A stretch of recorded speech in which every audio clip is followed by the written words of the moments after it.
This is the Liquid Courage Podcast, a in-depth look at every episode of Courage the Cowardly Dog. This week, we take a look at The Shadow of Courage and the Quack, featuring Taylor, Tim, and Sheldon. Now here are your hosts. On the third episode of Liquid Courage, where we take a inebriated look at everyone's favorite horror children's cartoon. Cheers! Yay! Yep. I am joined. I am Taylor with my two compatriots, Tim and Sheldon. Yep. You caught me in the middle of a shot. I know. That's why I did it. And so here we are. Yeah, I know. So we just finished watching the second episode of season 1. So this will technically be episode 3 of the podcast, but only episode 2 of the series. If you did not catch the first 2 episodes, make sure you go back and listen to them objectively. You can find them on our Liquid Courage SoundCloud and soon to be on our YouTube, as well as some of the commentary that we had during. And in the dreams of some little children. They're fun. They're fun. The first 2 episodes are rough, but we're learning. It's getting better. It's getting slowly better. Yeah. Incrementally better. Yeah. Like, Just give us small steps. We'll get there. think of us like a toddler. We just figured out how to walk. Soon we'll figure out how to pull the child proofing off of all of your electrical outlets. Yeah, then we'll remove the gate from the stairs and fall down the stairs. And we'll steal your car. Drive it down the street. But as always, so let's just kind of jump into our episodes.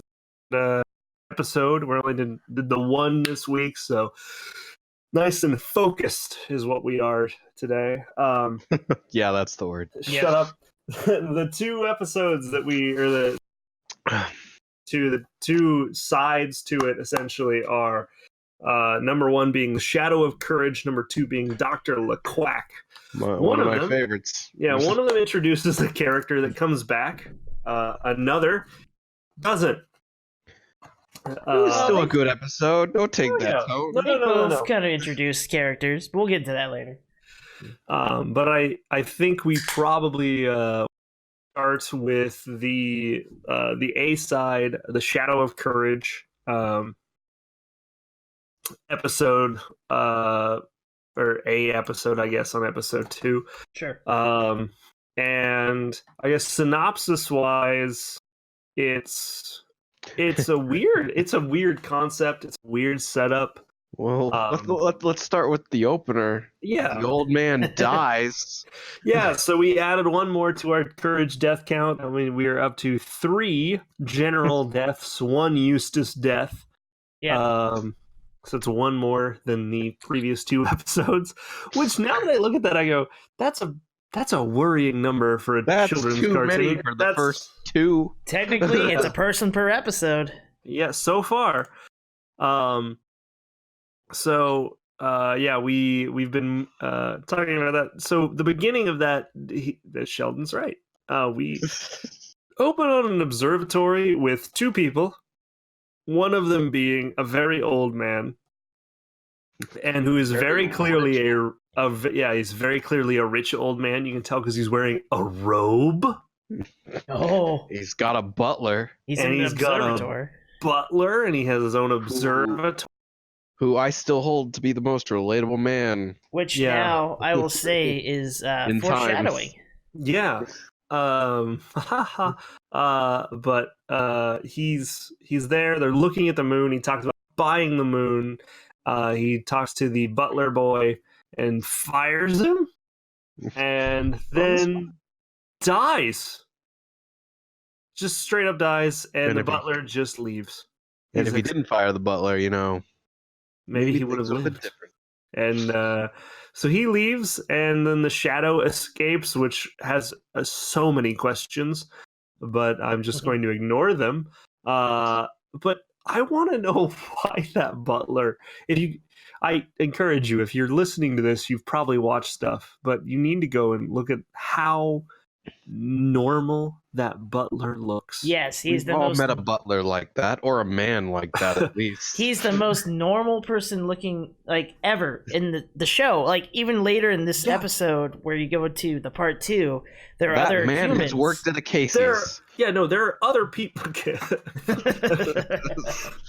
That's gonna hit with like, I don't know, 20% of the population. Thank you, Midwesterners, for listening. Wow. Ooh, Casey's, famous for pizza and late night meth head workers. I'll take the sponsorship.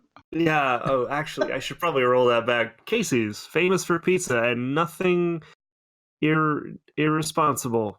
I'm gonna roll it forward. Casey's, if you got meth, we got pizza. Oh God. I can't wait for our cease and desist letter. But it's a weird episode. The guy dies, the shadow goes off, terrorizes the town, and then it's storming, and the shadow gets scared, and somehow ends up out of town and in the middle of nowhere. Is their last name Bag? Yes. Yeah, Eustace Bag. The Bags farm. Because he says that comes up in the B-side. Yeah. Well, yeah, but I never noticed that, I guess. I never noticed the last name. They say in the intro, too, Mariel and Eustace Bag. And her husband, Eustace Bags. That's 27 years. I just, nope. Doesn't exist. They don't have a last name. Bernstein Bear Effect. Bernstein. Not in my universe. The Berenstain. Not Nelson in my Mandela's universe. still alive. The world is still not flat. It's not a donut. We're a circle. Christopher Columbus sailed the ocean blue. Effect, where we're all on the back of a giant sea turtle. I hate the world. Anyways, is it Kyrie Irvin that's a flat earther? I believe he goes by B.O.B. Anyway. Tangent. Sorry. So, thunderstorm, bag farm, dog scared, as dogs are. Except my dog. In real life, my dog does not care about storms. Your dog's weird. He's a weirdo. I love him though. As he sits there chewing on the side of your chair. Yeah, he's not actually. He's upstairs. Oh. So that happens. The shadow enters the house, and if I might say, hilarity ensued. And it's a bunch of scary things happen. The shadow's a jerk. Shadow, yeah. Yeah. I don't think I'm gonna hit like beat by beat. If you've watched Courage the Cowardly Dog, you kind of get the beats eventually. You get the jokes, you know. Something I do want to bring up is that there are several cartoon cliches in the episode. Yes. I think that's what they were aiming for. So I can't even be mad. For No, I'm not angry about it. I just think it's mad. It's just interesting to point out. By the way, original air date for this and Quack is going to be 1999, November 19th. Written by the Shadow creator. of Courage, written by John Dilworth and Ivan S. Bear, a storyboard by Dilworth. And then Quack is not going to be actually written by Dilworth and is not going to be storyboarded by Dilworth. And I think you kind of see a difference there. But that's weird because I actually like the Quack episode more than I like the Shadow episode. Well, yeah, it could just be somebody who either was more experienced in writing for cartoons, or it could be somebody who they're just like, yeah, we need to fill this episode, the episode that we're going to have air.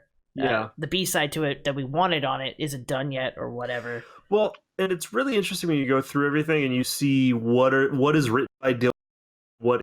Most of the episodes in the first season are not actually written by Dilworth. Yeah, it's super weird. You get like the first 3, and then he takes a long hiatus. So the creator of the cartoon didn't make the first episodes, really?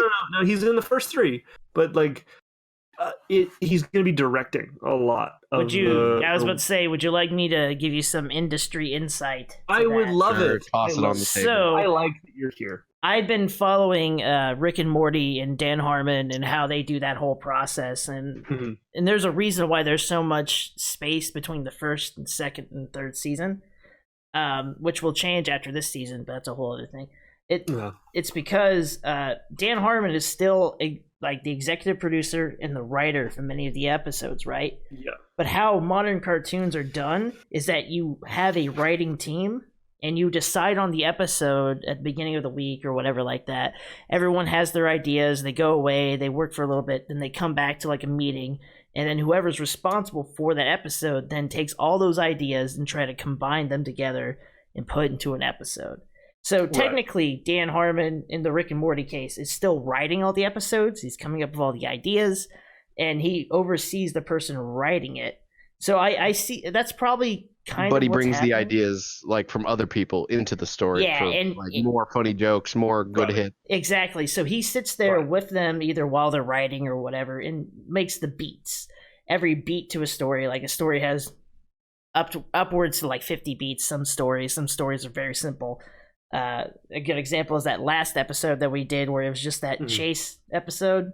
There's not a lot where of it had like one beat. Yeah, but, there's not a lot of beats, but there's a lot going on for the animation side. So, all right, we're right on that for a while. So yeah, so John, what I see happening is Dilworth had a team, and he's pitching the stories to the team, or the team's pitching it to him.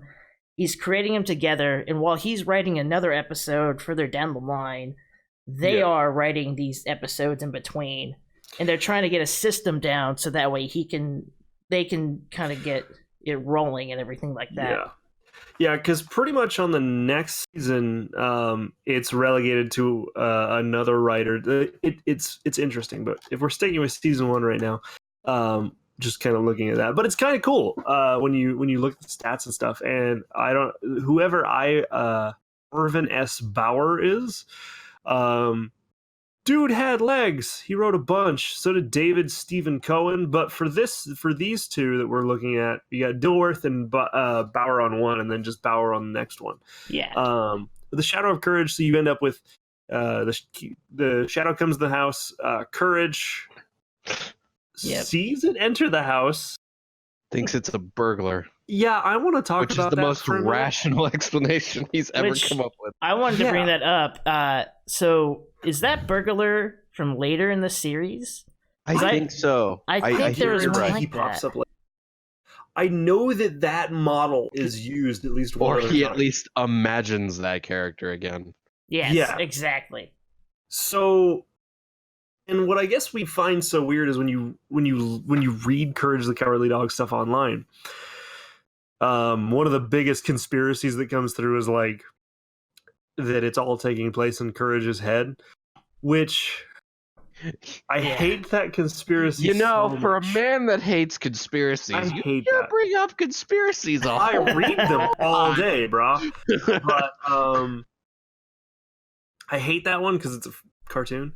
But I don't know if that was the case. I really feel like this is one of those scenarios where that fits in pretty well. Yeah, I think this one almost disproves the whole thing because they go, it's not Courage went with a super down to earth. Yeah, you went the rational route, but it's a shadow. Yeah, I don't know. I feel like shadows that Eustace had seen. Like there were scenes there where Eustace saw the shadow, but not Courage. Eustace reacts to it, so like Courage reacts to it. They go downstairs. But whatever. We knew it was a bad theory anyway. Just to play devil's advocate for a second. All right, go on. We perceive everything if we're perceiving everything from Courage's point of view, then it does make sense. But Courage wasn't in the room. That's right. Unless you're going, Courage thought that was happening while he was in the bed. While he was panicking in the bed, but that doesn't make any sense because if we go off of the fact that like Courage only wants to be with Muriel, like he's safe and fine there. All right. Yeah. This is not a good episode for that theory, for sure. No, it's not. The theory was made by people that never watched the entire series. Taylor wants to punch down those dreams. It bugs me because listen, man. As the theorist myself, I'll just that the door. A lot of the theories aren't made to be. It's like we do it. The theories aren't made to be looked at critically. No, a lot of the theories aren't. It's like whatever. We make them for funs and laughs. Anyway, and the more we can piece together, the better it is. I guess. It's gonna be one of those ones. But I get you. So that happens, and Courage is relegated to the attic. We see the computer, which becomes a pivotal character through most of the seasons after this. Yep, pretty much. I think every episode. The whole, I don't know if it's in every episode. Oh, because there's a lot of travel episodes. Yeah, it's not every episode, but he's very important. Much. Yeah. He's an important character. He's an important character, and what's interesting is this is 1999. Computers were bad. The internet is blooming in its infancy. It's a series of tubes. The Matrix People couldn't wait for that fad to end. Oh, I don't know when the Matrix came out. I think the Matrix came out. I'll look it up real fast. But yeah, so the internet, it won't last. Y2K, what's that? I had to explain Y2K to a bunch of kids the other day. Don't do that. They don't understand. They won't understand. The original Matrix came out in March 31st, 1999. So this would be if this was in November. Yeah, that's a good production time for a cartoon. So maybe that was some influence. Maybe it wasn't. Who knows? Or maybe it was just a computer. Computers were a thing before the Matrix. I don't believe that at all. They were people. But so that happens. He gets relegated to the attic. The shadow scares him again. He freaks out again. Breaks the door. A lot of that. Yeah, it's welcome to the running gag of this show. And then Eustace says, "You're sleeping in one more thing, and I'm throwing you outside." And he stands there for longer. With the termites. Yeah, sleeping with the termites. That's what he said. So hide you in the walls. Yeah. What? Yeah, I don't know. I'm gonna throw you in the wood pile. So they're in Kansas. Yep. Middle of nowhere. We don't know exactly. Middle of nowhere, Kansas. We just expect Kansas to be I have lived in the middle of nowhere in Kansas. Let me tell you. Let's pretend that middle of nowhere, Kansas is I don't know, south of Wichita. No. So for those of you don't think so? You think it's middle? I think it's in Western Kansas. Let's face it, we know exactly where it is, but we're not going to say it. Yeah, we cannot say it. So you think it's Western Kansas. So let's pretend that it's south of Hayes. I would say a good 100 miles very south. Very south of Hayes. So termites are a thing in Kansas? Yeah. But not that prevalent. But they're not that they're not that bad. Also, means he's going to go find some termites and he's going to fucking put them down. Well, remember at the beginning of this episode, there's fire ants in Kansas. Yeah. Why not fire ants? I don't understand that reference. Termites in my house. I think that's from a writing standpoint, just simplifying. You think it's a sleeping with the fishes and the they're sleeping with the termites. They're just simplifying it. The house is made of wood. Termites, but termites don't eat. Yeah, they do. Again, no, they eat wood. They don't eat flesh. Yeah, but he was never saying that Courage is gonna die. He was never gonna kill him. You lie to me. That's very true. Don't you dare lie to me. Courage and Eustace do not have the best relationship in this show. Well, yeah, we know that. Courage calls him the farmer. Yep, at the end of the episode. I'm jumping ahead. That's at the end, but I don't know why. We know their names. Courage knows their names. He says Muriel all the time. Yep. And yet, maybe he was saying that for the shadow's sake. And for continuity. Well, yeah, that could be exactly it. All right, fine. I'll concede this point. Because if I ran out, it's hey, how's Eustace doing? You wouldn't know. Who the fuck is Eustace? What's a Eustace? He's looking around like John Travolta in Pulp Fiction. What are you telling? So then Eustace is scaring Courage more because that's what Eustace does. And then Muriel in her ballad. Well, the shadow makes Muriel see a shadow of Eustace strangling Courage. A la Homer and Bart. A la Loki. Very much Simpsons-esque. Yeah. I'm with you. And then she goes and there's the... Do you want to give us the nice... Thank you. Man, I can't wait to see that audio peak. Yeah. So in the commentary, I'd like to throw this back. When we were trying to play through the episode and we wanted to go back a little bit, we asked Sheldon what part we had to go back to, and he just goes, "I want to go back to the part where they go."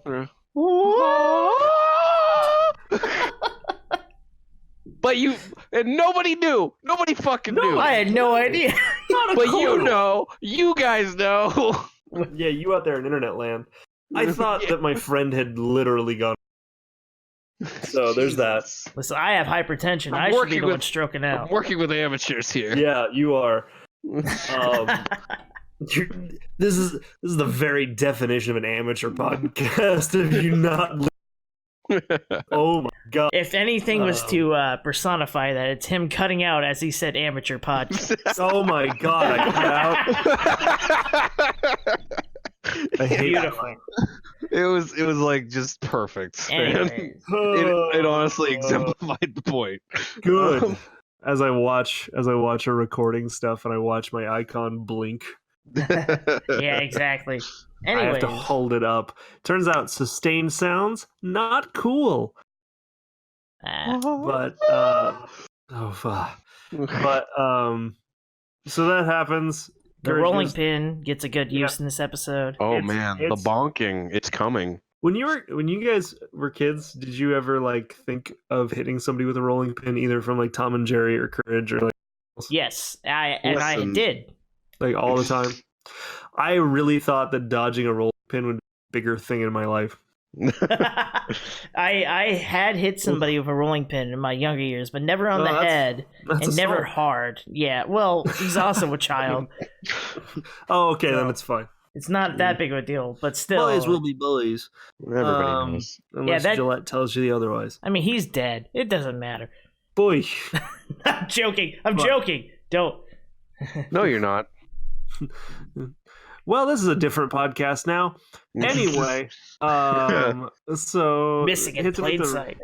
Hits him with a rolling pin, and eventually it all figures out. But what I want to talk about is the part where Eustace sees the shadow and which part? The tentacle monster or no, the Courage in upstairs, in the attic? Upstairs, and the he pretends to be the shadow pretends to be Courage. Okay. Let's talk about something. This came out in the 90s. Let's say it's set in the 90s because there's a computer. People know how shadows work in the 90s. Well, to cast a shadow, I don't know how shadows work today. Well, think about it, the moonlight coming through the attic window. But Courage would still have to be somewhere to cast that shadow. Well, and not so if the shadow looks like Courage. The shadow's a shapeshifter, though. Yeah, no. The shadow is, but I mean, logically as a human, and again, cartoon. Yeah. I get it. Comments. I get it. It's a cartoon. This is a podcast where we analyze a cartoon. Welcome to my life now. Yeah, I get to be in depth about a cartoon. Yeah. I get to be critical. They could also be critical of you. That's the lashback that you're coming with. Don't worry about that. I'm with you. When we go to Twitch. I get what you're saying, and yes, I'm with you 100% because I didn't realize you have to have something real in front of something to have a shadow. But that's what makes it creepy. But if Eustace is doing that, he has to be aware. He shouldn't know that He should know that that's not Courage because Courage isn't in the room. Courage is a cheeky motherfucker. Can I also... I want to bring up one more point for this. So, Eustace is a farmer, right? Yes. His farm is horrific. Horrific. Look at that farm. There's nothing growing. Believe it or not, I believe that's an episode. Yeah, there is an episode, I believe, where they address Eustace not being a very good. Yeah. Oh, yeah. I know exactly what episode. Spirit of fuck it. It's the eggplant episode, but no, it's not. Yeah, it's not they talk about it in another one too. It's the one with the giant glowing white fucking face in the basement. Yep. Oh my god! Voids in the eyes. Yep. Nightmares. Hey, thanks for that. I'm gonna take a shot for that because I didn't remember that. Now I do. Yeah, that's gonna come later. But all I can think of is everybody listening to this going, "Oh, get it, first 2 episodes. Go to the good one. Go to the slab." We wish. No, we're almost there. We'll be there eventually. Turn the slab. You have to wait with us. We have to build up there. We have to make canon first and figure out. We'll get there. I have to yell about a cartoon for 20 more minutes. At least. But Jesus. so anyway, I'm with you. Like, he's not very smart. That's all I'm going to say about Eustace. No. Well, listen, No, I don't like. It's not that. That's basic stuff. That's like saying the Earth is round. Yeah. Look at today. Man, how many people think the Earth is not round today? But Kyrie Irving got him. I mean, I've just to put this in perspective, I have been irrationally angry about flat earthers for a month and a half. Oh yeah, you should really just a month and a half. It should be much longer. No, I did a deep dive on their stupid ideas, and then this is where I'm at. Exactly. But I'm with you 100%. There should be no reason this episode's even happening, and especially since he realizes that it's a shadow and fights the shadow with another shadow. He fights the shadow with another shadow. So that means the shadow can be beat. Yeah, well, yes. Yes. So Eustace is the first shadow jutsu, ladies and gentlemen. Oh man, wait, when did Naruto come out? Like the manga or the anime? The manga came out. Let's go in the manga. 90s. Let's be real. I believe early 2000s, 90s. But at the same time, Yu-Gi-Oh's a better Shadow Realm. Come on. You nerd. Did you play Yu-Gi-Oh? Hell, I still play Yu-Gi-Oh. Did you played Yu-Gi-Oh? Naruto came out in 97. Oh.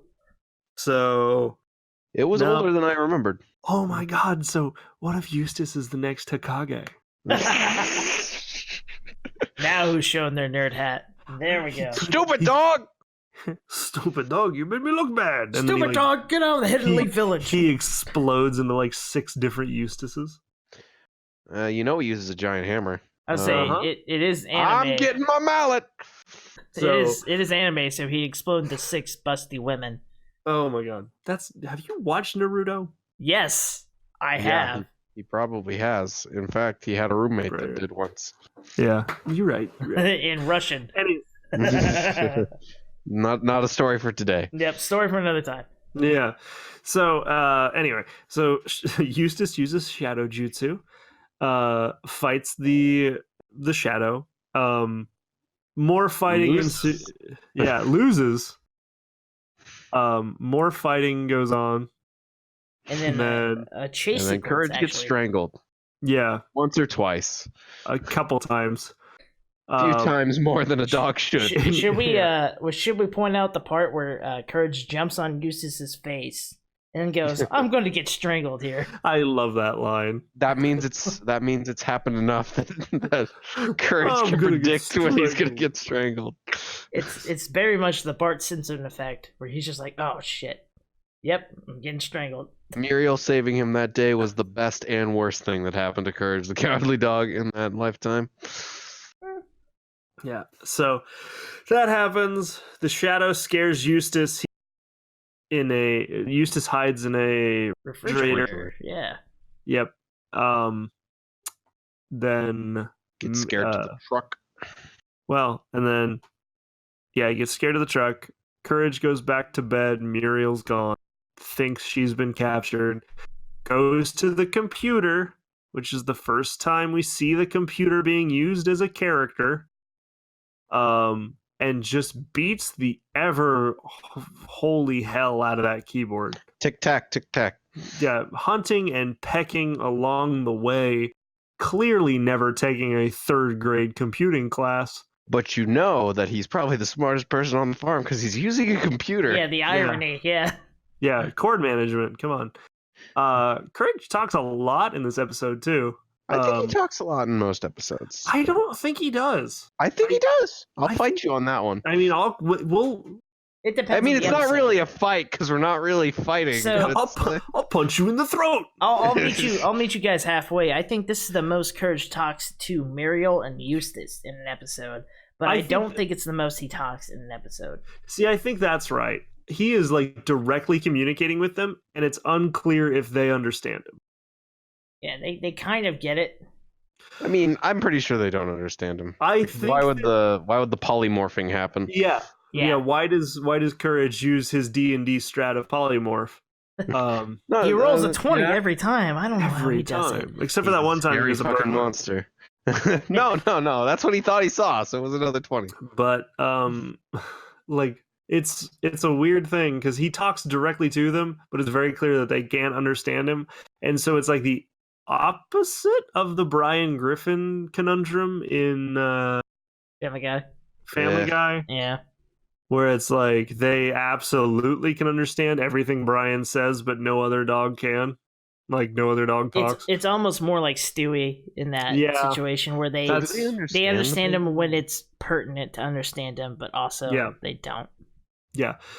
Which is an interesting take on things, because if Courage doesn't, you have 2 people who do talk but don't really talk, because you have Muriel and Eustace. Right. So Courage has to drive the plot forward, obviously. And I think that's why you end up with such creative bad guys, is because the whole idea that is driving the series forward is that Courage can't really communicate completely with his owners. And even if he does completely communicate, they don't get it. It's still fucking weird. Well, yeah, but they also don't understand, like, at all. So, like, even if they are hearing him, they don't know what he's saying. It's like, even if you could understand, it's like, who would believe him? A shadow monster? Yeah. I mean, come on. That's what's weird, is that like Muriel and Eustace are grounded in reality, almost, whereas everything else around it is not. Exactly. And that's such an interesting and weird concept. The monsters, it comes to the point, especially when we get to the second part of this episode. Yes. Where there's anamorphic animals that are humanized and things like that. They speak. I don't know. Good. That's probably the best way to put it. But they're humanistic type animals. Yeah, they're able to speak English. People don't recognize them as just animals. Yeah. So when he walks in, we'll get to that later. But let's jump ahead to the cellar, because right after the computer. Yeah. And so after the computer, it's like, hey, you got to be nice to you have 2 options in dealing with this shadow: have a conversation or leave. Wouldn't want one in my house. Listen, we wouldn't. By the way, can I bring up one thing for the computer real fast? He's real. Other than the fact that he's very witty, very funny, very sarcastic. British, maybe? I don't know. I think it's close to a British accent, or maybe just a very straight or an American trying the British accent. Yeah, it's very true. It's English of some sort. Yeah. Ooh. I would think, it's posh. There's a lot of English influence in this show. Posh. I like the word posh. I think that's posh. Posh is maybe a good term for it. It's very uppity and he's not from another country. He's from a different class. Yeah. Oh fuck. Yeah. He's like a Pentium 3. So so they go to the basement. Courage brings a flashlight. Are bound. It's so spooky and scary. We see a myriad of Muriel deaths. Oh, two. Another. You mean a mural of Muriel deaths? I love it, and that's very much. A lot of them were like cartoon cliches as well, like spikes coming down. Oh yeah, except for the head popping off. No, that was fucked up. I'm with you. Maybe that was a bit. And it's so much that's so visceral that you see the veins from her neck also spewing out blood as the head comes off. I don't know if you guys noticed that. Yeah, it was real. Yeah, it's like, why did they go to that much detail for a children's show? Yeah, it's weird. It's a fun little thing. Courage turns the flashlight on a whole bunch and drives the shadow insane, which I don't understand. I think he's just tired of constantly making up things for Uriel to do. Like, listen, man. You think the dog would have given up after the first one, right? Yeah, that's true. Yeah. And then, like, they have a nice, pleasant conversation on the couch with Courage. Yeah, it's a psycho political session. As I brought up in the commentary, I'm gonna bring it up again. What accent was that the shadow was using? Was it tough guy New York? Yeah. I can't take it anymore. I don't know. Take it. I don't know. I'd probably go with tough guy. You're right. Probably with that. Yeah, that's the only thing I can think of is that that type of stereotypical kind of a thug, you know. Yeah, I'm with you there 100%. I might be taking some liberties with that one. Yeah, a little bit. But yeah, and we find out that the shadow doesn't want to be evil. He just wants to be a good guy. He's just misunderstood. No. He wants to be a star. He wants to be being a good guy. That's a good point. And who doesn't really? Yeah, it wasn't like a good or evil thing. He kind of was a dick. His person that he came from was a dick, and he just wanted to be famous. Yeah. And then they have a nice long talk. This is when Courage talks about the farmer, which still bugs me. Go to the stars. Be a star there. Yeah, they're outside. They point at stars. And they go, why don't you be a star? Like an actual star. Which is kind of, you know. Yeah. Yeah, and that fixes everything. Yeah. Hey, man, as long as everybody's happy in the end, doesn't really matter how it happened. Yeah. Amen. And also, then we find out, real quick, we find out Muriel wasn't kidnapped. She was in the bath. The whole time. In the bathroom. Because old ladies be going to the bathroom late at night. Am I right, listeners? Don't eat raspberries. You are right. I'm going to coincide with you. Oh, I don't know what to say. All them old people peeing in the night because they can't hold their bladders. I think we should move on to closing remarks for this episode. So, like, really? Why, you Tim? Think you're not liking where we're going? Well, I'm just looking at the 37 minutes we've recorded so far. Oh, right. We've got another episode. Oh, fine. All right. So, like, we did this kind of last time. Do you think it still holds up? Was there anything? A part. Yeah.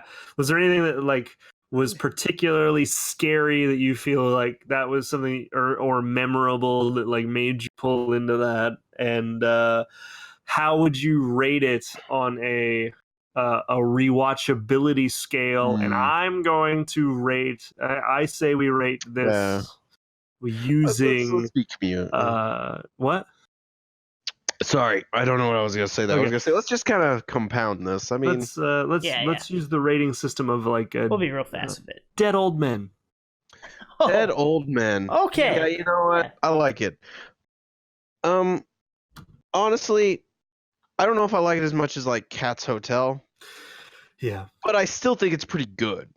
It's not creepy, but I like where it's going with it. If that makes sense. Mm-hmm. It didn't scare me. Like, even as a kid, I was like, well, that's just silly. Look at all these silly pictures. Yeah. Why are you scared of that? Yeah. See, and I did. Yeah, I agree with Sheldon. I don't even need to like come. I don't think it's a spooky episode. I think it's more of a fun, whimsical episode with some elements of dark humor. Sure. I'm with you there. Kind of like I don't want to. I guess I'll give a number, maybe like a 4 at the most. 4 dead old men, got it. 4 out of 10. Out of 10 possible dead old men. Out of 10, yeah. No, out of like, 5. At an old home, you're never quite sure. Because I think I'd be concerned if I saw a shadow about something in front of it, but at the same time, I'd be like, what's a fucking shadow? I'm just gonna kind of go over here towards the light.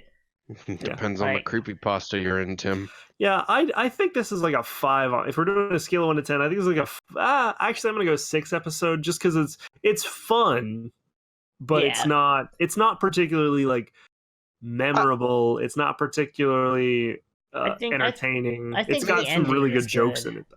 Yeah. Maybe I'm being generous tonight. Maybe it's just the liquor talking, but I'll give it like a 7. No, that's fine. A 7 out of 10. Yeah, I still average. like it. I still remember it. See, I had no recollection of it. Compared to the B-side, I had no recollection.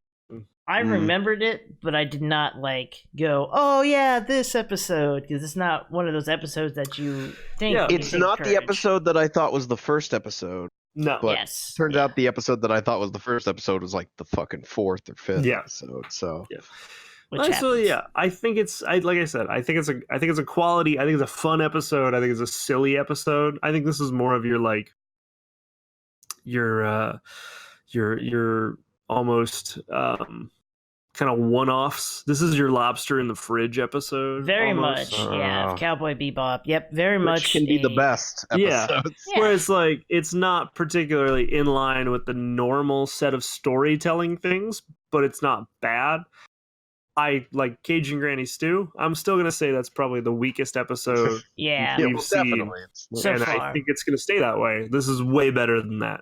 I think there are weaker episodes later on, but not right away. I think you're right. I'm gonna be mad. Oh, I'm about to get in a fist fight. Oh, boys. But, you're saying Cajun Granny Stew is... I hate that. I think it might be the worst episode.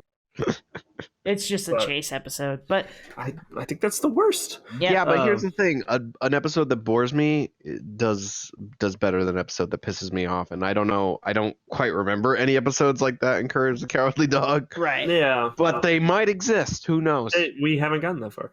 So, would you like to move to overall just how we thought about the episode? I think it was good. I think it's fun. Yeah, it was good. I think the only thing about the episode was at the beginning there was a bunch of like graphical weirdness. Like when they went downstairs for the first time, the stairs was different. The whole front room was like weirdly. The cellar doesn't exist. Yeah, the animation is questioned. Like the continuity of animation is weird from the first episode to this. But I think they get better over time because I think they hammer that out. I'm still questioning where the actual cellar is. Who's that old man? I don't know. mean the farmer? The farmer's over there in the truck. No, the dead one. The dead one? Oh. Yeah, he's never brought up again. I want to hear that story. No, too bad. He obviously went a long ways to become where he was. I think at this point, he's just, a decaying corpse inside of an observatory. In an observatory. The worms crawl in, the worms crawl out. The worms play pinochle in your snout.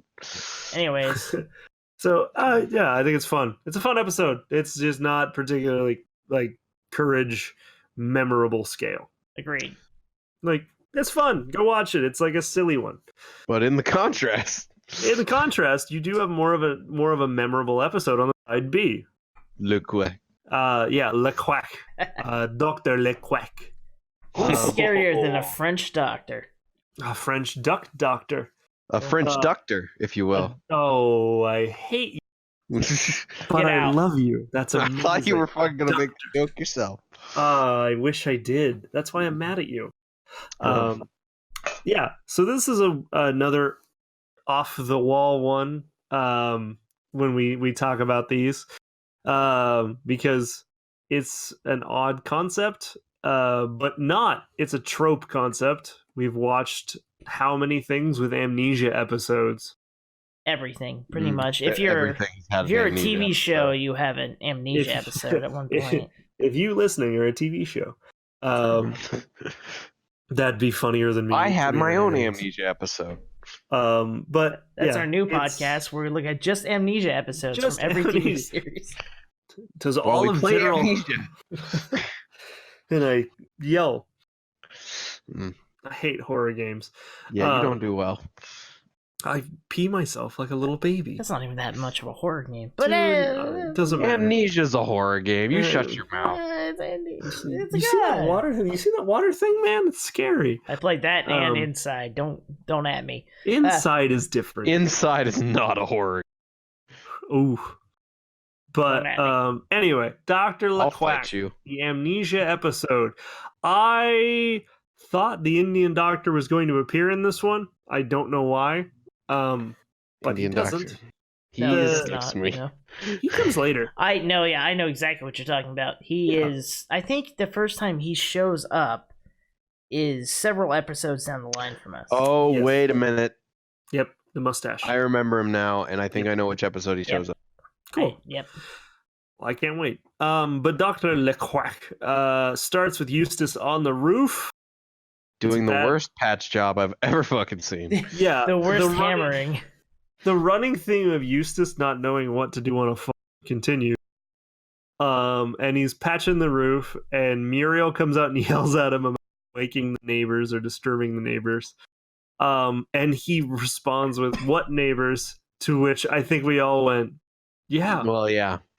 what neighbors? What There are, neighbors? you have none, Muriel." The bodies we've buried. Oh. That's a New conspiracy theory. for another Ah! time. Yeah, let's do that. They're actually cannibals. God. Oh, they farm humans. That's why the Stop. farm isn't that good. No. Okay, I get it. This is when I exit the podcast. The host leaves. But so he's fixing it. He launches a board off a roof somehow. And again, 90s. That house was built in like 1910. And somehow is still standing. Yeah. And 1910 if you're lucky. that is a homestead house. There is $1 million buried somewhere after the Great Depression. They plotted that land for sure. And a board comes down, hits Muriel in the head. Eustace is legitimately concerned for about 4 seconds. And then they bring her into the house, and we find out that Muriel can't remember who he is, can't remember who she Slave is. woman. And then when she that points Courage, she goes, "Oh." And so Eustace uses that to throw Courage out of the house.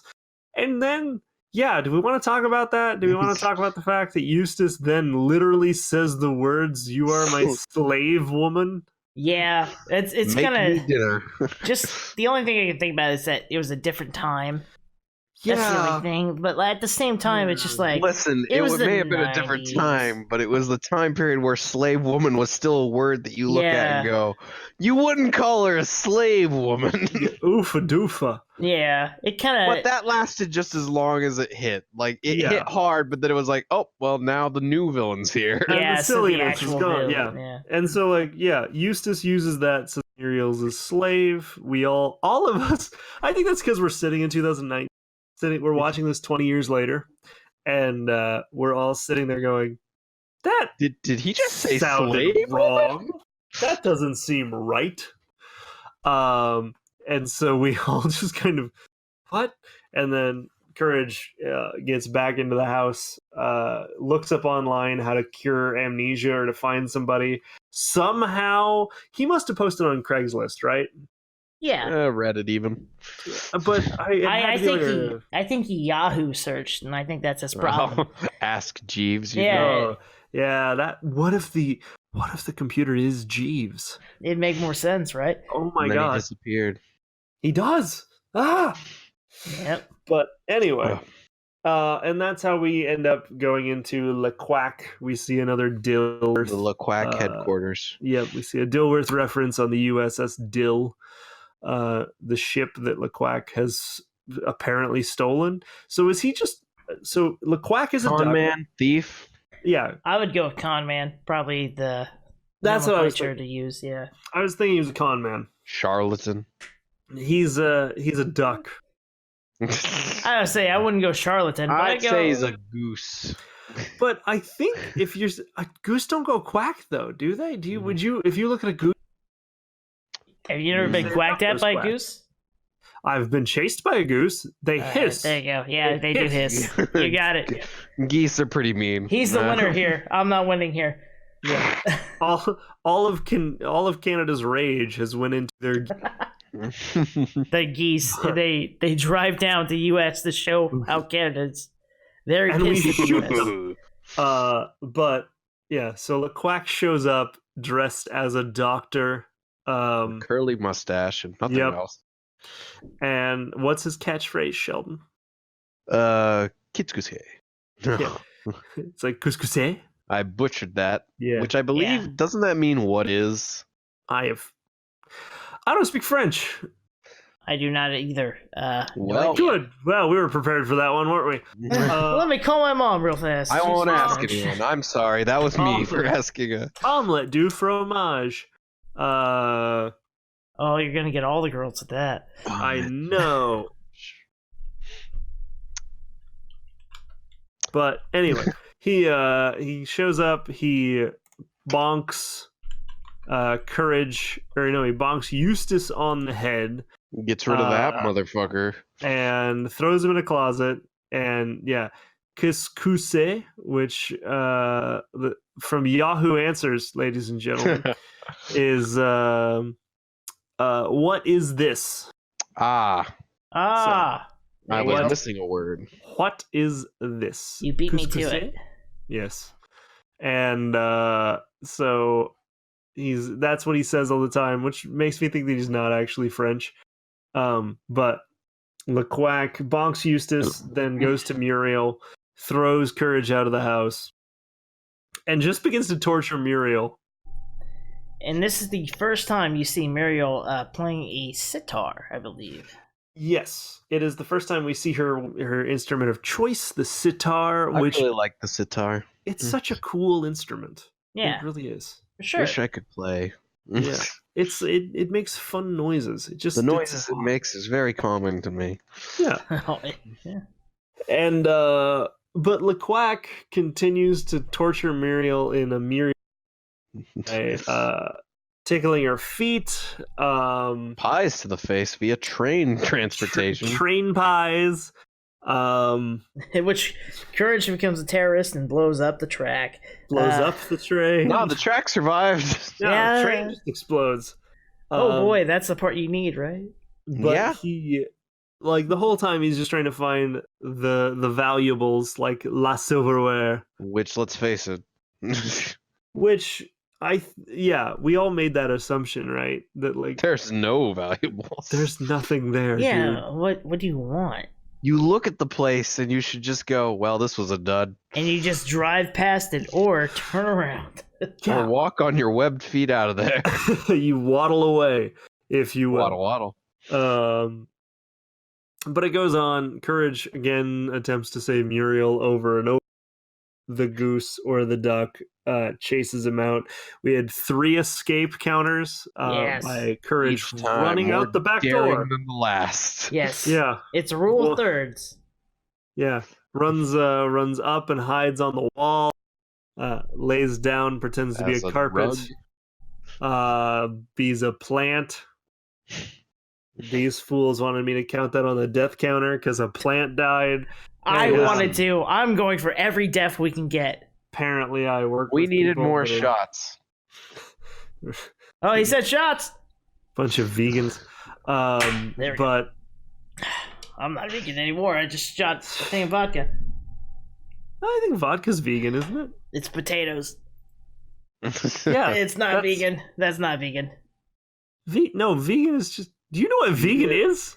No, like vegetarian would be potatoes. Anything that's living and or like, has a face was what I used to say. No, vegans don't like. You can't have like cheese or anything like anything that came from animal product. Well, I guess you know that potatoes don't come from animals. Yeah, no, I didn't think about that. I'm sorry. You walked yourself into this corner. Yep, now you I did. Sit in it. Yep.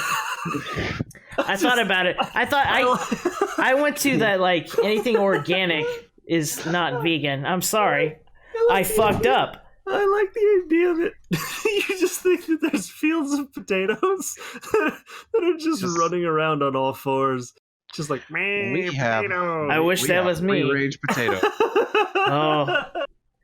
Now's a bad time to bring up I used to be vegan. No. Oh, no, sure. Tim. I don't fucking remember shit. I don't didn't eat believe anything. you. Jeez. You shouldn't, because it was not very long. Well, then All right. you wouldn't have liked foie gras, which is like goose liver. But anyway, Ugh. I still So don't like that- that now. and you put on some toast, it's delectable. Put it in some rice. There you go. But so in this episode, after the rule of thirds run, The goose or the duck. He The Quack. he nails Quack. the door shut. yep, Yeah. and Courage can't get out. Quack comes at him with a vacuum The to Poltergeist 3000. Yeah, very No. Luigi's Mansion-esque. I It's a think- Dilworth. It's a Dilworth. Yeah, I don't. So the Dilworth 5000. My bad. I It's said in like the a Dilworth. commentary that might be the same as a later episode. I think that's wrong now. You think so? Yeah, I think the gerbil episode, which they bring the vacuum cleaner and suck them all up. I think Yeah. that's a different thing. It's Richard maybe Gere's there. it maybe looked the same. It's not the same name on it or whatever bullshit. Yeah, So it's that like old school vacuum. It's like everyone Everyone has seen grandma's this Kirby. vacuum in their life. yeah, and then it And it gets, probably didn't clean that well. No, you'd hit Nope. it. It's like one of those vacuums that you'd hit the bag. Come on, it's like every grandmother's Kirby out there. But so that happens. But before that, Courage contacts the police via email, I guess.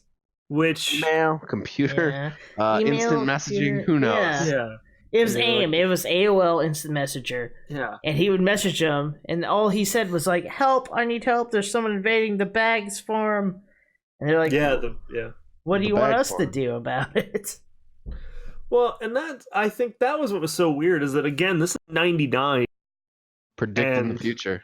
The idea that you're getting a message back that fast, like, because it wasn't like Courage had to wait around like a Wait for them to find it in their junk boop, boop, mail. like that was essentially an instant messenger. Yeah, for sure. So like I think that's interesting. I think Future that, prediction. Yeah, again, yeah, that's one should future prediction. We should look towards Courage the Cowardly Dog for more future predictions. Yeah, I'll figure that out when the giant spiders of Cat's Motel invade. Oh, that was last year. Were you not there? Yeah, Taylor, don't think about it. I know you have that. Don't go to Phobia. Guatemala. It's called arachnophobia, Tim. I have arachnophobia. Yeah, Listen, I'm not one to put labels on diseases Yeah. and things. it's a phobia. It means I have an irrational fear of spiders, which is bullshit because that would mean that I have no reason to be afraid of spiders. I've seen what brown recluse spider bites do. I have reason to be afraid. I'm so glad that you fear a real spider threat. Like brown recluses, man. There's something about They those. are literally everywhere. It's one of those things where it's like black widows. You get bit by one, you'll survive. It Almost hurts, like but you'll A be fine. 99% chance you will survive that bite. Yeah, and most of the time with brown recluse, you're probably cool too. But still, You're no gonna thanks, lose bro. that hand. Not always, but it's still freaky. It melts you. It it's literally melts your hand. It can. It's called necrosis. Which, fun fact, I know a guy whose boss got bit on the thigh by a brown recluse because it was in his overalls, and Oh. it ate everything down there. Wow. Everything. So So don't get bit by those. And if you especially do, down there. and a little hole appears, go to the doctor so they can give you antibiotics to stop necrosis. I am terrified. Yeah, they are You literally. should be. I want you to know where we three inhabit, they're everywhere. Yep. Well, And yeah. they're mean. They chase you down. They're not passive boys when they're cornered. But anyway, Bug bomb the home. Gotcha. Yeah, or fire.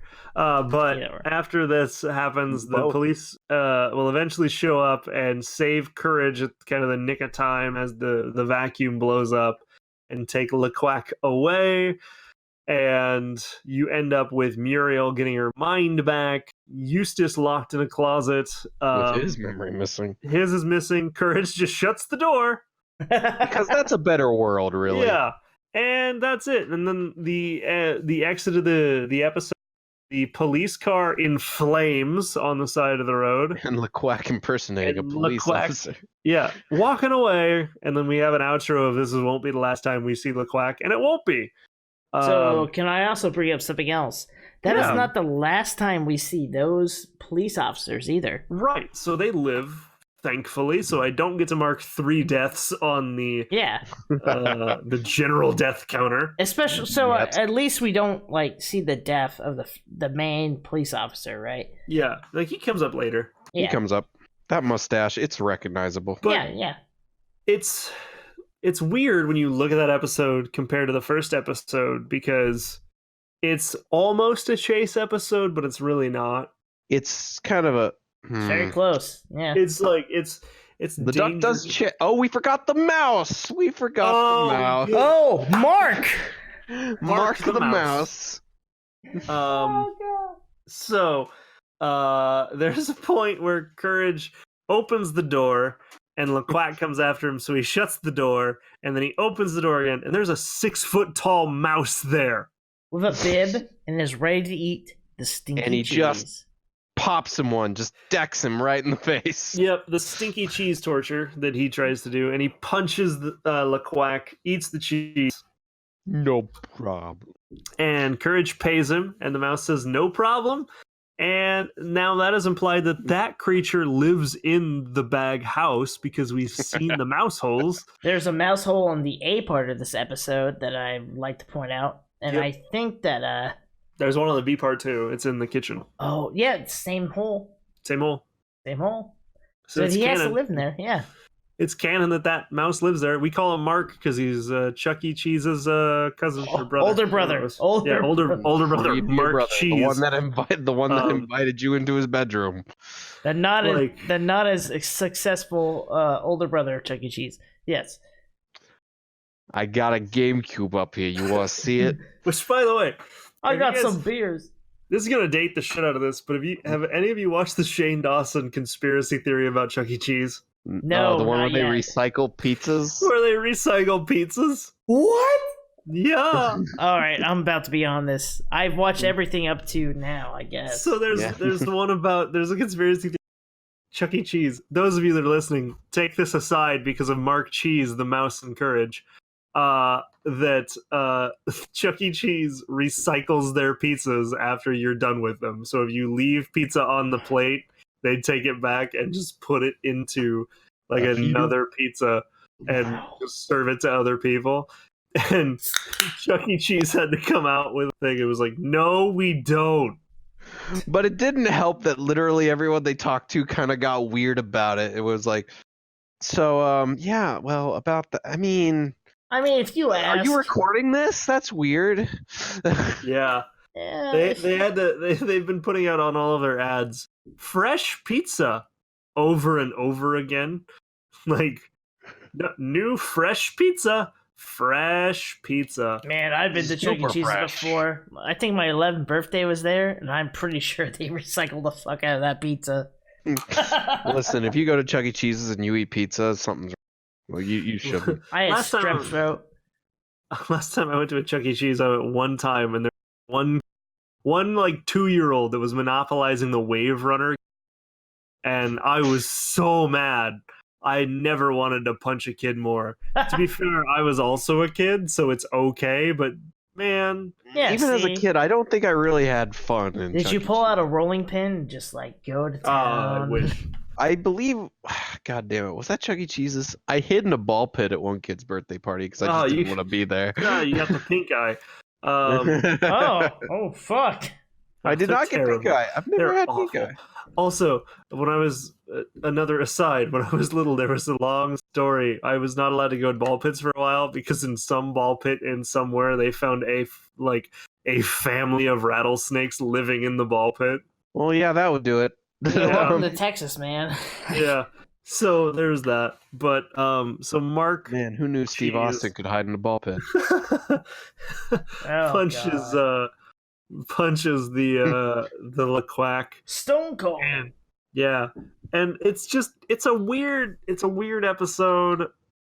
But the I love only it. reason that Mariel comes out of it is because the Quack bonks her on the head. So he does actually do his job. So he's a real doctor. Well, but I'm not sure about that. That's He's another thing of, effective.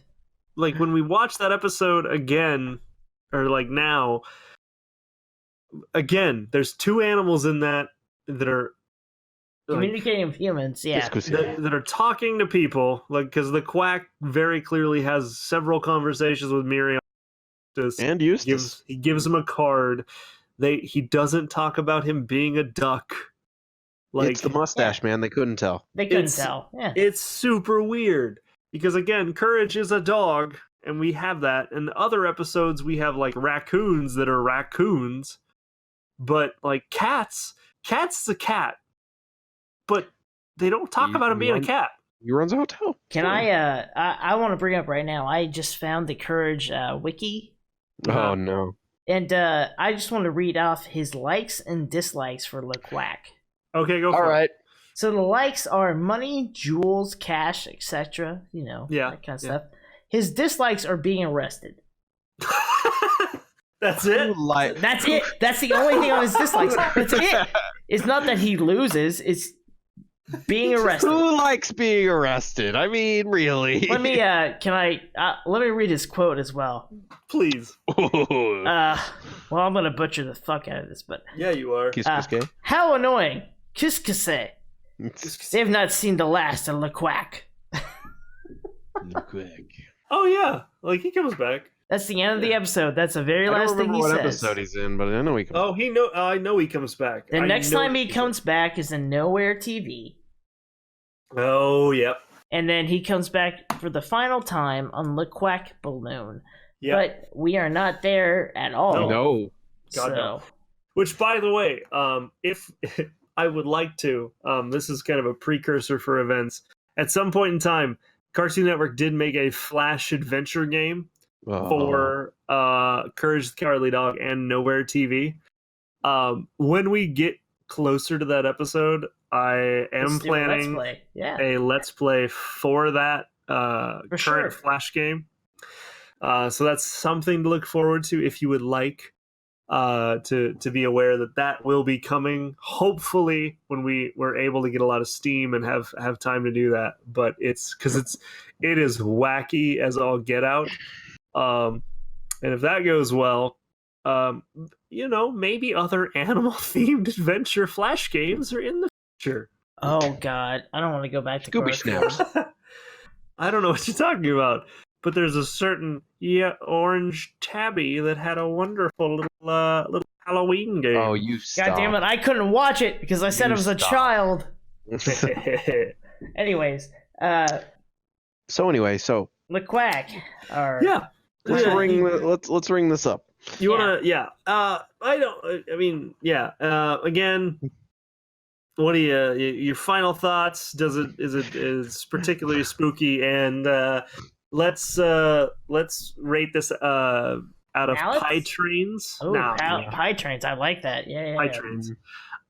So at 1 to 10 pie trains, if the quality episode, if it's a spooky episode, if it's a memorable episode, and Tim, let's start with you. Yeah, I was about to say. So on spooky level, I'd probably give it like a 2 because it's not very spooky.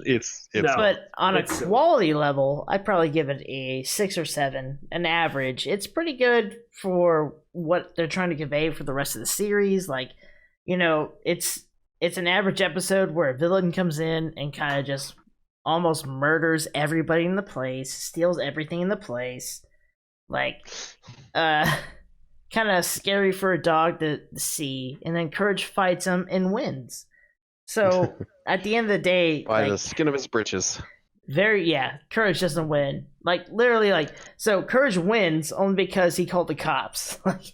Courage He wins should only not because have his won. pants came off. Courage is a narc. Oh, that's a good point. So that's something else I want to bring up. Under his fur, he's wearing underwear. Yeah. So it is confirmed then that that in this universe, at least, that Courage's fur is a suit that he puts on every day. He's a naked dog then. Yeah. He's a naked dog. Yep. But overall, I would give it a 7 out of 10, just because it's a very average episode for what the later series is going to show. But for the beginning series, it's very good. Like, if this was the pilot episode, this would be amazing. Mm-hmm. Otherwise, Cat's Motel was actually showing more, but you know, I don't know. I think that a good overall 7 out of 10 and scariness, it's not scary at all. Yeah, no, it's silly. It's not scary. Yeah, it's a silly episode. It's silly. for sure. Both of these are kind of more silly. I love Quack. He is your favorite. I really do. He's He's the not my best. favorite, but I know. love Quack. He's such a fun villain. So I'll probably give it an 8 out of 10. Yeah. Just because I really like just the show that gets put on by just I can't even explain it because it's dumb. It's like No, it's just the fact that it's that goofy. and the fact that Courage just barely gets away from him every time he runs out the same door. And it takes the Quack 3 times before he bars the door. he's like, and then finally he does fuck this door and just bars it down. It's the rule of thirds, man. Yeah. That's all I can say. I love this episode. I love this B-side. I really like the A-side too, but the B-side just does something to me. The Quack's silly French accent. I think in the commentary I made a swipe at French Canadians. Yes, you did. Sorry, French Canadians. Where all the anger goes. But yeah, no, it's such a silly episode. It's not scary. There's nothing overtly horrifying about it. It's just a goof time. But it establishes that kind of that realm of Courage the Cowardly Dog, where it's not always the big, deep, dark, looming threats. It's not always the shadows that go bump in the dark.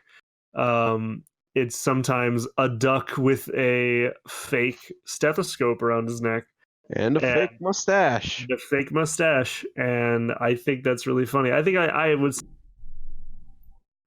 just because of Quack is such a. Can you say that one more time? What was that? Oh yeah, I give it an 8. 8. All right, good. Yeah. 8. Sorry, because I think Quack is just a memorable character.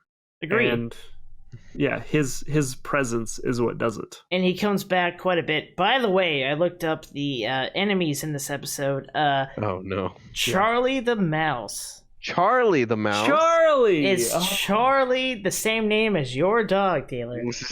Yeah, you know. Charlie the Mouse is the name of the mouse in the episode. So. Why did they name him? They could have just called him Mouse. I don't know. Don't ask Listen, me. why do we name anything? Referred by Courage as Mr. Mouse. Yeah, Courage just calls him Mr. Mouse. Doesn't call him Charlie. Charlie Mouse. Apparently, that's. Like Mark. I'm not gonna say anything. Yeah, Mark. Mark is the name I give him because I think he's the older brother of Charlie. I like. Oh my God, he's Charlie. Oh, he's Chuck. He's Chuck, dude. He's Chuck E. Cheese. He's Chuck E. Cheese. Oh no! Oh no! Yeah. Charlie and Chuck. Here we go. Like Chuck is short for Charlie. Damn it! That's So crazy. you're saying he's So that mouse is Chuck E. Cheese. His likes are repulsive cheese. Oh my God! Do you have his likes in? I do not have any dislikes. There's no dislikes. Oh. There's no Can dislikes. you edit the wiki? No, I can't. Oh, I guess I could, but like dislikes ducks. Dislikes Quack. Oh, I'm not going into code. It's code. I'm not doing that. It's a code.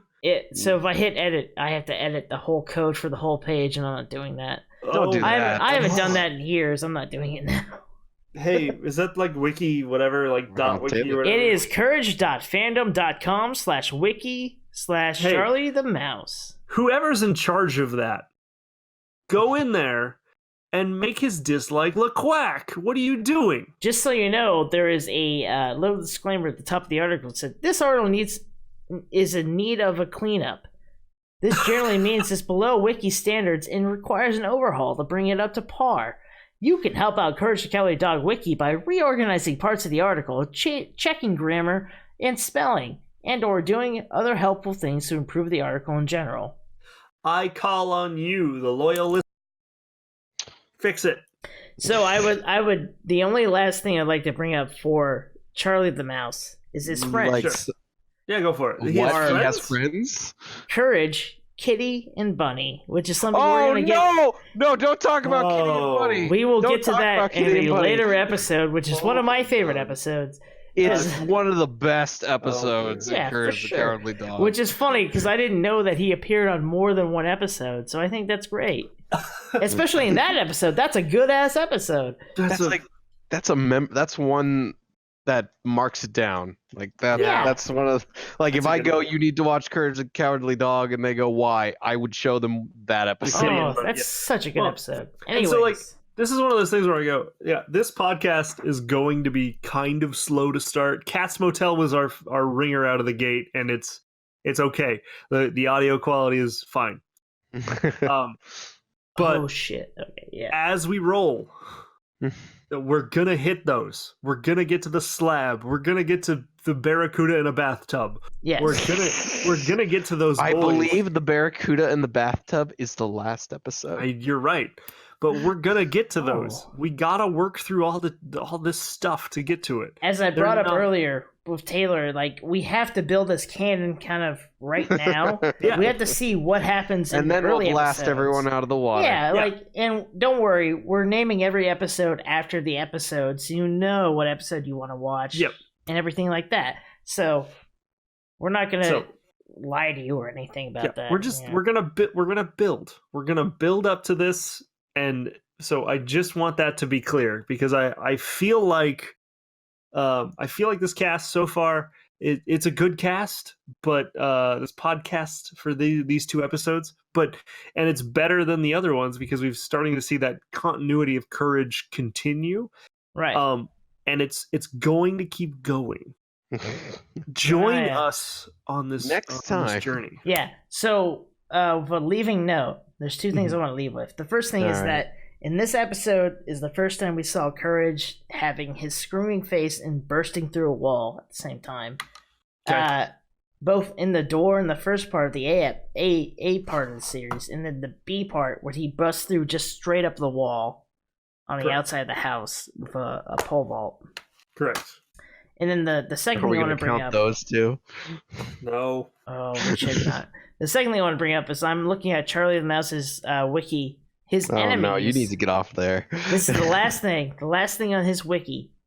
Enemies: the Quack, the Whip, Mad Dog, and Golem. Oh my Okay, God. I know who the fuck Mad Dog is, but who the fuck's the Whip? Exactly. That's something we'll have to get to later in this series. I can't wait. I cannot wait. We're just gonna have to figure out who the fuck the Whip is. Exactly. Because I have a feeling we're not gonna be told directly. This is the Whip. It's gonna be no. Well, we'll know. Oh, it'll hit. It'll hit. But there's that. So I guess closing arguments or closing statements on either A, B. Honestly, both of these are really good. Yeah. I can't have much to say except Quack's amazing. So he's a good boy. If I was going to say anything to end it, it's that this is probably if you didn't like Cat's Motel, if you didn't like the first episode at all, this is a good place to start as well. Yeah. If you want to get to more, they do a lot of cartoon tropes and things like that in this episode, but this is not it does get scarier from here.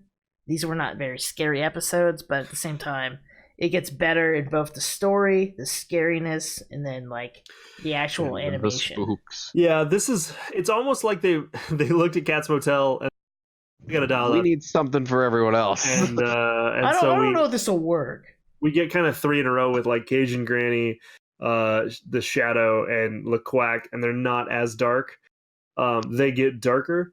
Way so darker. yeah, just jump. I mean, this is not a bad jumping in point because you don't need any prior knowledge for this. So if you have friends that you're trying to introduce the episodes to, if you want to not, jump into Cat's Motel, which I still think you should, but if you want to skip Cajun Granny Stew, which you should, you could jump into this set of episodes and it'd be fine too. You have got I hate that episode so much. I hate it. I can't wait. You guys really hate Chase. I hate it so much. I can't wait for us to get more than 4 listeners. Get angry emails.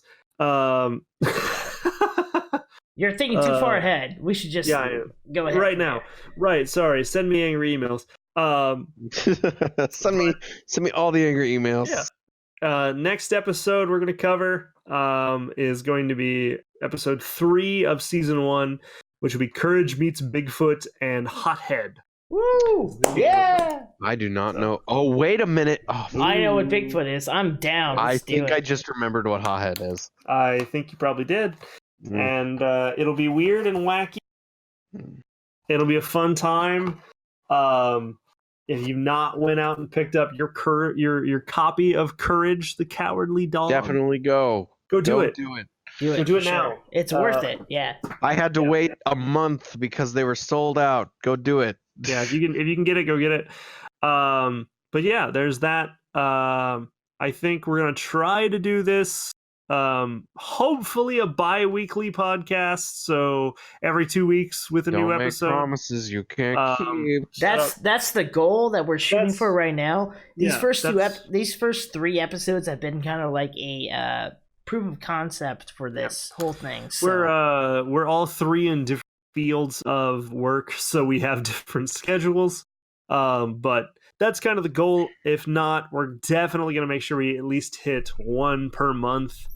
Exactly, yes. To make sure that we have something going out there. If you like it, we can be found on SoundCloud, even though you're already listening to this there. At what URL, Tim? The SoundCloud URL is... Give me 1 second. Oh my. SoundCloud.com/Liquid Courage. If you search that, you should come up with it. If you want a straight URL, it's SoundCloud.com/Liquid Courage 348260129.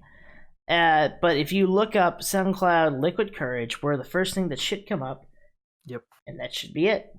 Except for and so we got that. There might be other extra content coming. Yep. You can also you'll probably find us on YouTube if you search Liquid Courage as well. You'll probably find a couple other things, but eventually we'd like to have our commentary on YouTube of the episodes. Just quick 5 to 10 minute videos of our takes as we're talking on the episode. Yeah, some hot takes. If you need more, we'll see what we can do. But that's kind of what we're doing right now. So bear with us as we hammer everything out and figure it out. It's a new venture for all of us, but there's that. On SoundCloud, you can leave comments on the podcast themselves for stuff you liked or whatever. And respond and all that fun stuff. So if you're out there, just go ahead and follow or whatever you need. It's going to be a fun ride with us as we dive deeper. Exactly. Eggs. Couldn't have said it better myself. Anything else, boyos? That's it. I'm good to go. Okay. We are done here. Yeah. As always, I am Taylor. And Tim and Sheldon, and we are your Liquid Courage podcast, and we bid you adieu. Au revoir. This this episode of the cast, and we shall see you on the other side of the Quack vacuum. Oh, is that what you went? All right. I don't know. Have a wonderful night. Bye. Bye. Au revoir. We're done. Le Quack.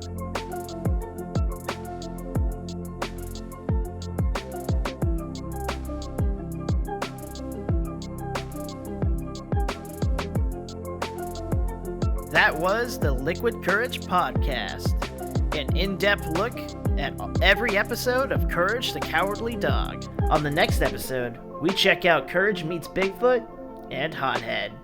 Music was provided by Visionless. You can find them at www.soundcloud.com/VISIONL3SS. We do not own the rights to Courage the Cowardly Dog. Until next time, have a wonderful night.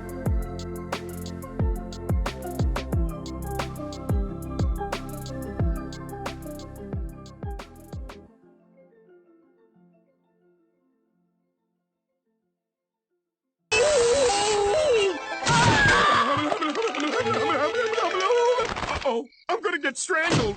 Now say uncle. Say uncle.